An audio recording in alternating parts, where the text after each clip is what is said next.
सो भाई लोग पृथ्वीराज सुकुमार बड़े मियाँ छोटे মিয়ার আগেই নিজের গোট লাইক মুভিটা রিলিজ করে দেন, কারণ উনি জানেন যে আকিয়া টাইগার শ্রফ যেভাবে বক্স অফিসে স্ট্রাগল করছে, তাই ওদের সাথে ক্ল্যাশ করে কোনো লাভ নেই। আর যেখানে ওনার গুড লাইফ মুভিটা বড়ে মিয়াঁ ছোট মিয়ার সাথে সেম ডেটেই রিলিজ হচ্ছিল, মানে ক্ল্যাশ হচ্ছিল, তো সেই কারণে উনি একটু আগিয়ে নিয়ে আসেন নিজের গুড লাইফ মুভিটা এন্ড রিলিজ করে দেন। আর এবার যদি আমি এই গুড লাইফ মুভিটা এক লাইনে রিভিউ করে, তাহলে এটাই বলবো যে এটা একটা মাস্টারপিস মুভি।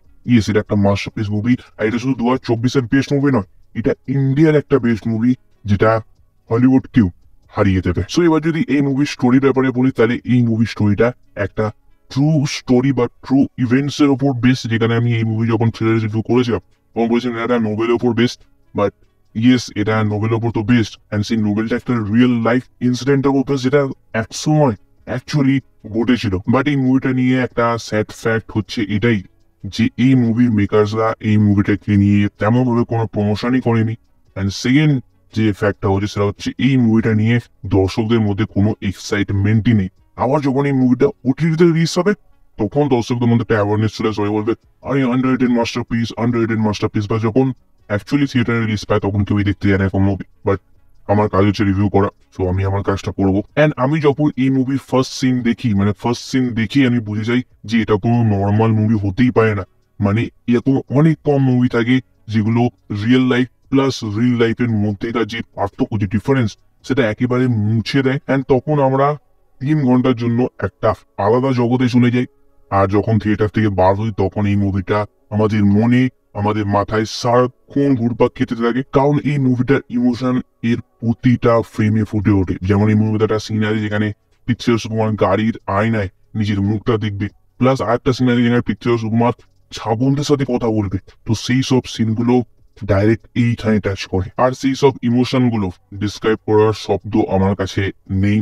এন্ড তার পাশাপাশি এই মুভির মিউজিক, যেটা মুভির মধ্যে একটা আলাদা থ্রিল অ্যাড করে।